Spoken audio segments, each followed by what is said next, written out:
Alemana Podcast. Abordamos temas de salud y bienestar. Conversamos con nuestros especialistas de clínica alemana acerca de temas relevantes y contingentes para nuestra comunidad. Estamos contigo para educarte.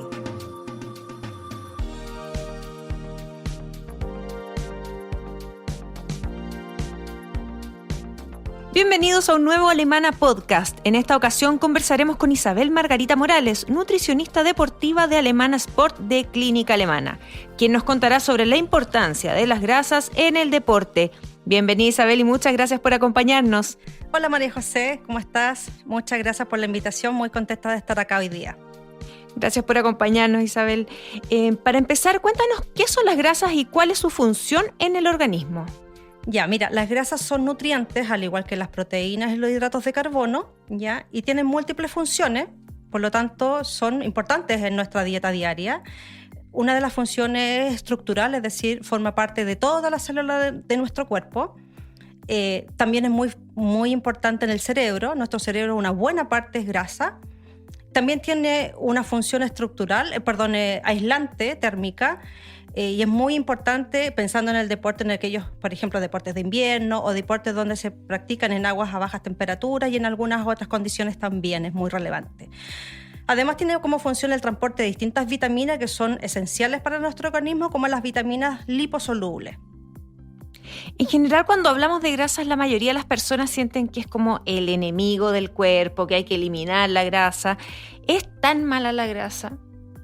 Claro, está siempre ese mito y esa asociación de grasa, ¿no es cierto? Y algo negativo, algo perjudicial para la salud. Sin embargo, hay distintos tipos de grasas y debemos aprender a distinguir las grasas. Pensando en un deportista, ¿no es cierto? Las grasas van a cumplir todas estas funciones y tanto las grasas, llámese aquellas malas que están asociadas más a enfermedades como las grasas saturadas, ¿no es cierto? Que es el colesterol. Y las otras grasas que están asociadas a la salud, como las grasas vegetales, ambas son muy importantes en el deportista. Dependiendo del objetivo que el deportista quiera, es cuánta cantidad va a comer de una y de otra, y la idea es tener un balance entre ambas. Ninguna de las dos va a ser específicamente o en principio mala para el deportista, ¿ya? Y ahí hay que hacer esa distinción. Y a ver, si es que hilamos un poco más fino, ¿cuál es la relación entre la grasa y la salud? Para en el fondo tener un organismo saludable y que las grasas estén bien compensadas en nuestra ingesta diaria. Claro, por ejemplo, si uno sobrepasa la ingesta de grasa saturada, que está asociada con algo malo, algo dañino, claramente tiene impacto en, por ejemplo, problemas cardiovasculares, aumento del colesterol, ya, aumento de peso también si se comen en exceso con una dieta muy calórica, y esas grasas saturadas son de origen animal, ya fundamentalmente están en los alimentos animales, llámese mantequillas, carne grasa, embutidos y en general los alimentos procesados que tienen aportan grasas, aportan más de este tipo de grasa. Por eso es muy fácil conseguir una cantidad de grasa o más bien consumir una grasa de este tipo más allá de lo que el organismo requiere, porque nuestros alimentos, la oferta de alimentos en el mercado es muy rico en este tipo de grasa.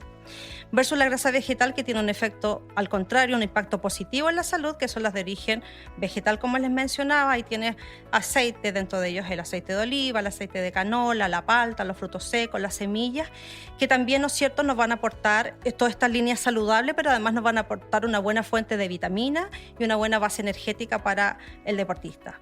Y en cuanto al deporte, ¿cuál es la importancia de las grasas para la recuperación post-entrenamiento intensivo? Cuando estamos hablando de un deportista, independiente de la disciplina que tenga, si estamos hablando de aquellos deportistas que hacen deporte mucho más frecuentemente y donde hay días muy intensos, las grasas son un apoyo energético muy importante. Entonces, después del entrenamiento, normalmente el deportista piensa en la ingesta proteica, pero se olvida recuperar la energía. La energía nos van a dar los carbohidratos para recuperar la energía muscular, pero hay una base energética que también aporta las proteínas que nos van a permitir, ¿no es cierto?, recuperar todo el combustible energético del organismo. Además, hay grasas de origen tanto animal como vegetal que tienen propiedades antiinflamatorias. Entonces, frente a un entrenamiento muy intenso, hay mucha producción de sustancias inflamatorias, hay mucha producción de radicales libres, ¿no es cierto?, que es propio de un entrenamiento intenso, que tú lo puedes reducir con una ingesta de grasa, por ejemplo, antiinflamatoria, los pescados, que son buenas fuentes de omega 3, ¿ya? Las nueces también tienen fuente de omega 3, ¿ya? Las semillas también, y tienen además propiedades antiinflamatorias. La palta además se asocia a propiedades antiinflamatorias, ¿ya? Antioxidantes. Por lo tanto, si yo como todas estas grasas vegetales y además el omega 3 proveniente del pescado, voy a tener todo este efecto antiinflamatorio y antioxidante que es fundamental en las horas posteriores al entrenamiento. ¿Y tiene alguna relación la grasa en la construcción de la masa muscular? Porque siempre hemos hablado o pensado que es la proteína la fundamental para la construcción de la masa muscular. Efectivamente, siempre a mí me pasa que en las consultas o con los deportistas que yo atiendo es construcción muscular sinónimo de proteínas, y ahí, ¿no es cierto?, me quedo. Sin embargo, volvemos a hablar del tema de esta base energética. Yo no puedo construir un tejido nuevo, en este caso muscular, si yo no tengo una buena base energética. Sobre eso yo consumo las proteínas para que las proteínas permitan la construcción del músculo, y esta base energética me permita, ¿no es cierto?, proveer toda la energía que necesita el organismo para la construcción. Por ejemplo, si yo voy a construir una casa y tengo solo ladrillos, que en este caso serían las proteínas, pero no tengo cómo pegar estos ladrillos, es decir, no tengo esta base energética, no voy a poder pegar estos ladrillos, por lo tanto no voy a poder construir nada a pesar que tenga muchos ladrillos. Esa es un poco la idea. Por lo tanto, comer grasa después del entrenamiento en cantidad suficiente a lo largo del día, estoy hablando de entrenamiento intenso, claramente nos van a producir un buen beneficio. ¿Y cuánta grasa debiera consumir un deportista más o menos? Mira, eso depende del deporte. Generalmente los deportes de largo aliento tienen un requerimiento de grasa un poco mayor. Normalmente se habla del 30% de las calorías diarias hasta un 35%, versus deportes ya más de velocidad o de fuerza, ¿no es cierto? Por ejemplo, atletismo, ¿no es cierto?, de velocidad, carreras más bien cortas, patinaje de velocidad también, el tenis, que es un deporte más acíclico, no de largo aliento, tienen requerimientos un poquito más bajos. Tú puedes llegar entre el 20 al 25% de las calorías totales. Es difícil quizás para un deportista, para eso estamos nosotros, como adaptar esta dieta a esas necesidades, pero el mensaje básicamente es que cada comida que tú hagas, ojalá aportes una cantidad de grasa para, ¿no es cierto?, todos estos procesos que hemos estado conversando. ¿Y qué pasa si tengo que bajar de peso? Integrando todo lo que hemos conversado, ¿debo dejar de comer grasa si es que, por ejemplo, no tengo una actividad tan intensa deportiva? Claro, ahí tú ves, ¿no es cierto?, dependiendo del objetivo, si hay un objetivo de bajar de peso, el deportista tiene tejido graso muy alto, o a lo mejor está normal, pero tiene que, próximo a una competencia, quiere estar un poco más fino, pensando sobre todo en carreras de desplazamiento de largo aliento, uno tiene que no dejar la grasa en un 100%. Hay grasas esenciales, ¿no es cierto?, que el organismo requiere y que el organismo no produce, y esas grasas tienen que estar. Lo que sí uno hace es reducir las otras grasas que no son tan indispensables como estas grasas saturadas que hablábamos, porque el organismo las fabrica, ¿ya? No fabrica el organismo grasas esenciales que provienen fundamentalmente de los aceites vegetales, ¿ya? Por lo tanto, ahí es incorporarlas igual, pero tener ojo en la cantidad que uno va a aportar, ¿ya? Entonces, en la medida que uno va avanzando en esta planificación de una dieta baja en calorías, tiene que ir bajando la ingesta de grasa, y en la medida que se acerca a la competencia, cobra mucho más relevancia los hidratos de carbono y menos, ¿no es cierto?, la grasa. Claro, es importante sacarse de la cabeza el grasa igual cosas grasosas, o sea, Claro. Es fundamental tener claro cuáles son los alimentos que probablemente ni siquiera sabemos que tienen un alto aporte en grasas de carácter esencial, como nos dice. Uh-huh. Y los alimentos procesados, ¿cuál es la relación que tienen con la grasa? Ya, eso es una pregunta bien interesante, porque la mayoría de la grasa extra que nosotros consumimos tienden a ser de estos alimentos ultraprocesados.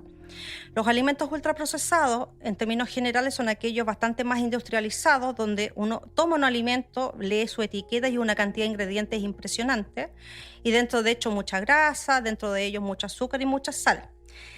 Esos fundamentalmente son los enemigos de cualquier persona, deportista o no deportista. Y es muy fácil caer, ¿no es cierto?, en el consumo de estos alimentos porque son fáciles, de repente son rápidos de comer, son ricos. Y lo primero que yo tengo que cortar si quiero bajar de peso son esos. Más que cortar, por ejemplo, hay personas que dejan de comer aceite en las ensaladas, ya incluso dejan de comer un poco de mantequilla, que tampoco es malo en algunos deportes que requieren un aporte calórico más importante, pero dejan, ¿no es cierto?, dentro de la dieta cosas que no dieran. Por ejemplo, prefieren dejar la papa frita, prefieren dejar el chocolate o la galleta, en vez de, ¿no es cierto?, sacar eso y mantener o el aceite vegetal o las semillas o la palta y estas grasas que nosotros llamamos vitales, porque son sanas, saludables y no tienen toda esta función recuperadora, antiinflamatoria y antioxidante que requerimos de forma permanente.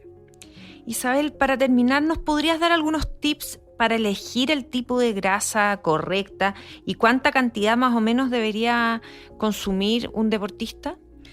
Claro, estamos hablando de un deportista normal, ¿no es cierto?, que tiene un entrenamiento intenso. Fundamentalmente, los días de entrenamiento intenso es más difícil cubrir los requerimientos calóricos y de nutrientes en general. Por lo tanto, en cada comida yo tengo que fijarme en los tipos de grasa. Privilegiar siempre las grasas vegetales, estas que llamamos más asociadas a lo positivo, y menos las grasas animales más asociadas a lo negativo, ¿ya? Sin ser tan estricto en ese concepto, entendiendo que ambas grasas son fundamentales, lo importante es el equilibrio. Y ahí estas grasas vegetales que yo les hablaba, que son sanas y que son buenas, ¿no es cierto?, para el deportista, están las semillas, como hablaba hace un rato, la palta, las aceitunas, los frutos secos, todo lo que son frutos secos, nueces, almendras, etcétera.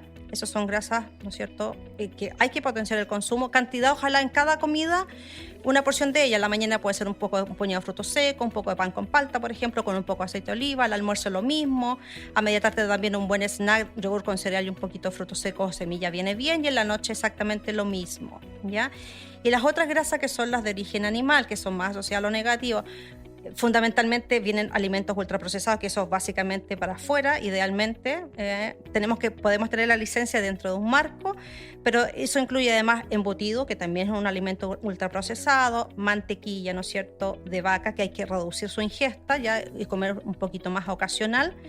Y ahí tenemos también todas las carnes ricas en grasa, los cerdos que tienen más grasa, la carne de cordero, de pato o la piel del pollo, por ejemplo, también eso hay que evitarlo. Sin embargo, dentro de esas grasas animales, recuerden que está el omega 3, que es una grasa que proviene del pescado, y esa grasa es muy importante, y por lo tanto dentro de una dieta yo no debiera dejar el pescado afuera. El salmón, el jurel o el atún, que son pescados grasos, al contrario, las debiera permanecer siempre dentro de la dieta, independiente de que yo quiera bajar de peso, ¿ya?, o tenga un objetivo de ese tipo, ¿ya? Es como la grasa animal que nosotros no debiéramos dejar nunca. Las otras es dejarlas un poquito más a raya cuando lo requiramos, no siempre.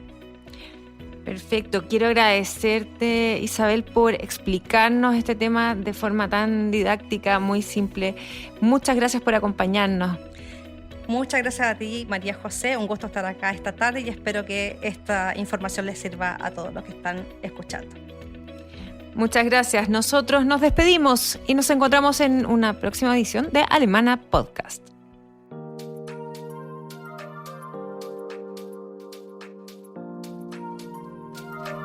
Síguenos en nuestras redes sociales y visita nuestro sitio web alemana.cl. Nos vemos en otro Alemana Podcast.